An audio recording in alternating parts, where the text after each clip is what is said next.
Hello students, welcome to our channel Manavan Kalvimalar. இந்த விட நம்ம என்ன பார்க்க போகிறோம்னு பார்த்தீங்கன்னா, தமிழகம் முழுவதும் பார்த்தீங்கன்னா இன்று 10ஆம் வகுப்பு மாணவர்களுக்கான விடைத்தாள் திருத்தும் பணிகள் தீவிரமாக நடைபெற்று வருகிறது. கிட்டத்தட்ட 88 மையங்களிலுமே பார்த்தீங்கன்னா இன்று 10ஆம் வகுப்பு விடைத்தாள் திருத்தும் பணிகள் நடைபெற்று வருகிறது. ஸோ இன்றைக்கி பார்த்தீங்கன்னா நம்ம இந்த வீடியோவில் என்ன பார்க்க போகிறோம்னு பார்த்தீங்கன்னா 10th standard science public examination March April 2024 Tamil மீடியத்துக்கான கவர்மெண்ட்டோட அஃபிஷியல் ஆன்சர் கீ. இதில் பார்த்தீங்கன்னா உங்களுக்கு தெளிவாக இந்த ஆன்சர் கீ பார்த்தீங்கன்னா பிரிண்ட் ஆகிருக்கு. கவர்மெண்ட்டோட அஃபிஷியல் ஆன்சர் கீ. மொத்த மதிப்பெண் 75 மதிப்பெண். 1 மார்க் பொறுத்த வரைக்கும் 1 மார்க் கொடுத்துருக்காங்க. 1 மார்க் பொறுத்த வரைக்கும் ஆஸ் யூஷுவல் எல்லாமே பார்த்தீங்கன்னா கரெக்டான 1 மார்க் தான் பிரிண்ட் பண்ணியிருக்காங்க. ஸோ 1 மார்க்கான ஆன்சர் நீங்கள் 12க்கு 12 வாங்கியிருக்கீங்களான்னு கமெண்ட் பண்ணுங்கள். ஸோ அதுக்கு கீழே பார்த்தீங்கன்னா தோற்ற வெப்ப விரிவு குணகம்னா என்ன, ஓரளவு வெப்பநிலை உயர்வால் திரவத்தில் அதிகரிக்க அந்த தோற்ற பருமனுக்கு திரவத்தின் ஓரளவு பருமனுக்கு உள்ள தகவு 2 மதிப்பெண் கொடுத்துருவாங்க. அடுத்து டங்ஸ்டன் அதிக உருகிலை கொண்டது. அதிக மின்னோட்டம் டங்ஸ்டன் கம்பியில் பாயும் போது மின் இலை உருகாமல் மின்சார சாதனங்களை சேதமடைய செய்யும். இதுக்கு 1 மதிப்பெண். அடுத்து இரும்பானது ஈரக்காற்றுடன் வினைபுரிந்து பழுப்பேறிய ஃபெரிக் ஆக்சைடை உருவாகிறது. இதுக்கு 1 மார்க் கொடுத்துருக்காங்க. ரியாக்ஷனுக்கு 1 மார்க்கு. நெக்ஸ்ட்டு பார்த்தீங்கன்னா ஸ்க்ராட்ச் சரளத்தை திறக்கும் போது கிடைக்கும் பின்னணியே ஸ்டேஜ் மேடை என்பர். அடுத்து பார்த்தீங்கன்னா இதய துடிப்புகளுக்கான மின் தோன்றலை தோற்றுவித்து இதய தசைகளின் சுருக்கத்தை தூண்டுகிறது. அதே மாதிரி சிறுமூளை, பான்ஸ், முகுளம். டயக்ராம் பொறுத்த வரைக்கும் பார்த்திங்கன்னா நமக்கு இந்த டயக்ராம் தைராய்டு சுரப்பி கேட்டிருக்காங்க. தைராய்டு குருத்தெலும்பு, அதே மாதிரி தைராய்டு சுரப்பி, திரளை, மூச்சுக்குழல். நெக்ஸ்ட் பார்த்தீங்கன்னா கோலோஸ்ட்ரம் சீம்பால்னால் என்ன, குழந்தை பிறப்பில் இருந்து பிறகு பால் சுரப்பதில் இருந்து முதலில் வெளிவரும் பால் கோலோஸ்ட்ரம் அல்லது சீம்பால் எனப்படும். இதில் பார்த்தீங்கன்னா 2 இருக்குது. ஸோ இந்த கீ பாயிண்ட் எழுதுனா தான் உங்களுக்கு இந்த மார்க்கு. Prolactin, oxytocin. அடுத்து பார்த்தீங்கன்னா புற்று செல்கள் உடலினுள் நுழைந்து பாகங்களுக்கு இடம்பெயர்ந்து புதிய செல்களை அளிக்கிறது. இது மெட்டாஸ்டாட்டிஸ் என்று பெயர். இதுக்கு 2 மதிப்பெண் கொடுத்துருக்காங்க. அதேமாதிரி சம்முக்கு பார்த்தீங்கன்னா ஃபார்முலாக்கு ஆன்சருக்கு 1 மார்க் கொடுத்துருக்காங்க. ஸோ இந்த மாதிரி தான் பார்த்தீங்கன்னா பேப்பரேஷன் எல்லாமே பார்த்தீங்கன்னா நடக்கும். அடுத்து பார்த்தீங்கன்னா 7 × 4 28. ஸோ இதில் பார்த்தீங்கன்னா உங்களுக்கு அந்த 7 மார்க் கொஸ்டின் சரிங்களா. ஸோ 7 மார்க் கொஷின் பார்த்தீங்கன்னா எப்படி பேப்பர் அலிஷன் பண்ணியிருக்காங்க அப்படின்னு சொல்லி 1 by 1 பாருங்கள்.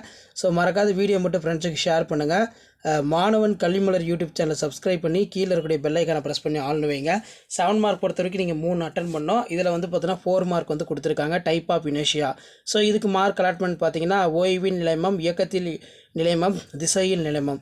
ஸோ அது கீழே கதிரியாக்கம், செயற்கை கதிரியாக்கம், இயற்கை கதிரியாக்கம். இதில் நிறைய பாயிண்ட்ஸ் இருக்குது. இதில் ஏதாவது ஒரு 3 பாயிண்ட் அதனால் போதும் மார்க் கொடுத்துருவாங்க. அடுத்து பார்த்தீங்கன்னா நமக்கு அந்த மின் சலவை பெட்டி, மின் சூடேற்றி, ரொட்டி சுடும் அடுப்பு, மின்சார அடுப்பு, வெந்நீர் கொதிக்கலன் ஏதேனும் 2 சாதனங்கள் எழுதியிருக்கணும்னு சொல்லியிருக்காங்க. ஸோ எழுதியிருந்த அந்த மதிப்பெண் பார்த்தீங்கன்னா கொடுக்குறாங்க. ஸோ அதுக்கு கீழே பார்த்திங்கன்னா நமக்கு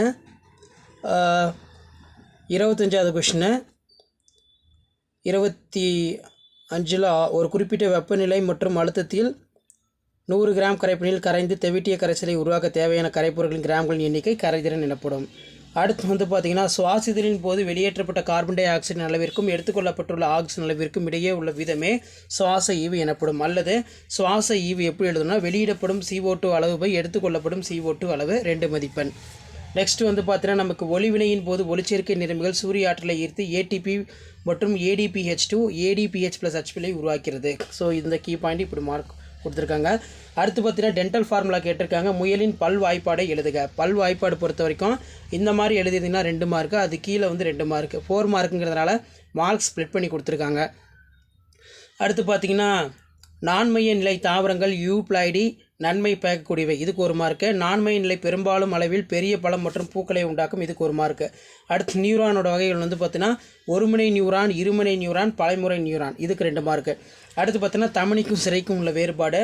இதில் பார்த்தீங்கன்னா வழங்கும் குழாய், இதில் பெரும் குழாய் இளஞ்சிவப்பு நிறத்தினை உடையது, சிவப்பு நிறத்தினை உடையது, உடலின் ஆள் பகுதியில் அமைந்துள்ளது, உடலின் மேற்பகுதியில் அமைந்துள்ளது, அதிக அழுத்துடன் கூடிய இரத்த ஓட்டம், இதில் குறைந்த அழுத்துடன் கூடிய இரத்த ஓட்டம். ஸோ இந்த மாதிரி பார்த்தீங்கன்னா ஏதாவது ஒரு 4 பாயிண்ட் எழுத சொல்லியிருக்காங்க. ஸோ அதுக்கு கீழே வட்டார இன தாவரவியல்னால் என்ன, ஒரு குறிப்பிட்ட பகுதியில் உள்ள தாவரங்கள் அப்பகுதியில் உள்ள மக்களுக்கு வழியாக எவ்வாறு பயன்படுகிறது என்பதை பற்றி அறிவதாகும். முக்கியத்துவம் என்னன்னு பார்த்தீங்கன்னா பரம்பரையாக தாவரங்களின் பயன்களை அறிய முடிகிறது. நமக்கு தெரிந்த மற்றும் தெரியாத தாவரங்களின் மூலிகைகளை பற்றி தகவலை அளிக்கிறது. மருந்தாளர், வேதியியல் வல்லுநர், மூலிகை மருத்துவ பயிற்சியாளர் முதல்வருக்கு பயன்படும் தகவல்களை அளிக்கிறது. மலைவாழ் பழங்குடி மக்கள் மற்றும் மருத்துவ இன அறிவியல் மூலம் பல வகையான நோய்களுக்கு குணப்படுத்தும் மருத்துவ தாவரங்களை அறிந்து வைத்துள்ளனர். வயிற்றுப்போக்கு, காய்ச்சல், தலைவலி, சர்க்கரை நோய், மஞ்சள் காமாலை, பாம்பு கடி, தொழுநோய் முதலான நோய்களுக்கு தாவரங்களுடைய பட்டை, தண்டு, வேர், இலை, பூமொட்டு, பூ, கனி, விதை, எண்ணெய் மற்றும் பிசின் முதலியவற்றை பயன்படுத்தி குணமாக்கின்றன. ஏதாவது ஒரு 2 பாயிண்ட் எழுதிக்கலாம். அடுத்து பார்த்தீங்கன்னா வெள்ளம், வறட்சி, மண்ணரிப்பு, வன உயிரி அழிப்பு, சிற்றினங்கள் முற்றிலும் அழிதல், உயிர் புவி சுழற்சி, சமமற்ற நிலை, பருவநிலைகள் மாற்றம், பாலைவனமாதல். ஏதாவது 2 பாயிண்ட் எழுதிக்கலாம். அடுத்து பார்த்தீங்கன்னா நமக்கு தடயவியலுடைய பயன்பாடு. தடயவியல் பயன்பாடுகள் குற்றவாளிகளை அடையாளம் காணுதல், ஒரு குழந்தையின் தந்தையினை அடையாளம் காண்பதில் ஏற்படும் சர்ச்சைக்கு தீர்வு காணுதல், உயிரின தொகை, மரபியல் வேறுபாடு, பரிணாமம் மற்றும் இனமாதல் ஆகியவற்றை அறிதல். ஏதேனும் 2 மதிப்பெண். நெக்ஸ்ட் பார்த்தீங்கன்னா நீர்த்த நைட்ரிக் அமிலத்துக்கு 1 மார்க்கு. காரணம் அலுமினியத்தின் மேல் ஆக்சைடு படலம் உருவாவதால் அதன் வினைப்படும் திறன் தடுக்கப்படுகிறது. இதுக்கு 1 மார்க்கு. ஸோ இந்த மாதிரி தான் சம்க்கு மார்க் அலாட்மெண்ட் கொடுத்துருக்காங்க. அதே மாதிரி குவிலென்ஸோட பயன்கள் என்ன, ஒளிப்பட கருவியில் பயன்படுது, உருப்பெருக்க கண்ணாடிகள், அதே மாதிரி நிறப்பிரிகை, போக்குவரத்து சைகை விளக்கல் சிவப்பு நிறத்தில் அமைக்கப்பட காரணம், நகரும் நுண்ணோக்கியினோட மீச்சுற்றளவு என்ன, எதிரொலினா என்ன, ஒளி அலைகள் சுவர்கள், மேற்கூரைகள், மலைகள் போன்றவற்றில் பரப்புகளில் மோதி பிரதிபலிக்கும் நிகழ்வு, எதிரொலி கேட்பதற்கான 2 நிபந்தனைகள் கேட்டிருக்காங்க. ஒலிக்கும் எதிரொலிக்கும் இடையே உள்ள கால இடைவெளி 0.1 வினாடி. எதிரொலி கேட்பதற்கான குறைந்தபட்ச தொலைவு 17.2 மீட்டர். எதிரொலியின் மருத்துவ பயன்கள் என்னென்னு கேட்டிருக்காங்க. மகப்பேறில் துறையில் அல்ட்ராசோனோகிராபி கருவியில் பயன்படுகிறது. தாயின் கருப்பையில் கருவளர்ச்சியினை ஆராய்கிறது. எதிரொலியினை பயன்படுத்தி ஒளியின் திசைவேகத்தை காணல். கடந்த தொலைவை எடுத்துக்கொள்ளப்பட்ட தொலைவு. v = 2d/t. அதே மாதிரி மாடர்ன் அட்டாமிசிட்டி தியரி கேட்டிருக்காங்க. ஸோ இந்த மாதிரி தான் பார்த்தோன்னா உங்களுக்கு பேப்பர் வேல்யூஷன் இன்றைக்கி பார்த்தோன்னா நடந்துகிட்ருக்கு. ஸோ புக்கில் இருக்கிறது நீங்கள் அப்படியே எழுதியிருந்தாலும் அவங்க என்ன கீ பாயிண்ட் கேட்குறாங்களோ அதை மட்டும் தான் மார்க் பண்ணுவாங்க, டிக் பண்ணுவாங்க, மற்றதெல்லாம் அடித்து விட்டுருவாங்க. ஸோ இதை பார்த்துக்கோங்க. இந்த 7 மார்க்கில் இந்த செயற்கை ஆக்சிஜன் பொறுத்த வரைக்கும் ஆக்சிஜன்கள் ஒத்த பண்புகளை கொண்ட செயற்கை தயாரிக்க பயன்படுகிறது.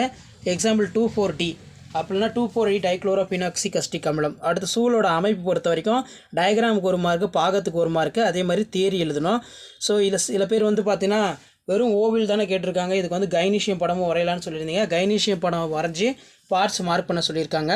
ஸோ அதுக்கு கீழே கைனீஷத்துக்கு ரிலேட்டடாக எழுதிக்கலாம். இங்கே கீழே பார்த்தீங்கன்னா உங்களுக்கு அந்த இன்ஸ்ட்ரக்ஷன் கொடுத்துருக்காங்க. சூழின் அமைப்பு அல்லது சூலகத்தின் அமைப்பு இவற்றில் ஏதேனும் ஒன்று எழுதியிருப்பின் மதிப்பீடு செய்யவும். அது கீழே பார்த்தீங்கன்னா டாக்டர் எம்.எஸ். சுவாமிநாதன், அதாவது பசுமை புரட்சியோட தந்தை டாக்டர் மாசா சுவாமிநாதன்.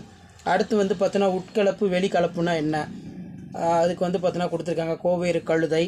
அதே மாதிரி டயபெட்டிக்ஸ் பார்த்தீங்கன்னா கொடுத்துருக்காங்க. கொஸ்டின் ஏதாவது 4 மட்டும் எழுதுவோம் அப்படின்னு. ஸோ இதான் பார்த்தீங்கன்னா 10th standard science public examination March April 2024 paper valuation கேம்பில் வேல்யூஷன் பண்ணுறதுக்கான கவர்மெண்ட்டோட அஃபிஷியல் ஆன்சர் கீ இது. ஸோ இந்த வீடியோ உங்களுக்கு இப்போ மடிவாக இருந்தால் ஃப்ரெண்ட்ஸுக்கு ஷேர் பண்ணுங்கள். மறக்காத மாணவன் கல்விமலர் யூடியூப் சேனல் சப்ஸ்கிரைப் பண்ணி கீழே இருக்கக்கூடிய பெல் ஐக்கானை ப்ரெஸ் பண்ணி ஆன் வைங்க. உடனுக்குடன் அப்டேட் எடுத்துக்கு மறக்காத நம்ம வாட்ஸ்அப் குரூப் எல்லாம் ஜாயின் பண்ணுங்கள். கீழே டிஸ்கிரிப்ஷன் லிங்க் இருக்குது. தேங்க்யூ.